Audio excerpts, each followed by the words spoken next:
হতাশা আর কাঙ্ক্ষিত ফল না পাওয়া এর সব কিছুতে দিনে দিনে বাড়ছে শিক্ষার্থীদের মাঝে আত্মহত্যার প্রবণতা।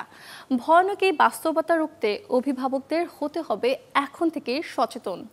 একটা পড়াশোনার প্রেশার প্রতিটা ছেলেমেয়েদের মধ্যে যেতে হয় এবং সেই প্রেশারটা স্কুল থেকেও আসে, টিচারদের তরফ থেকে আসে এবং মানে বাবা মায়ের তরফ থেকেও প্রেশার থাকে যে আমার ছেলে আরও ভালো রেজাল্ট করবে। এই জায়গা থেকে কিন্তু একটা দুই দিকের একটা প্রেশারের মধ্যে একটা ছেলেপুলে থাকে। তো এখন হচ্ছে যে ওদের যতটুকু বুদ্ধির বিকাশ সেই থেকেই তারা লাইফের ডিসিশনগুলো নেয়।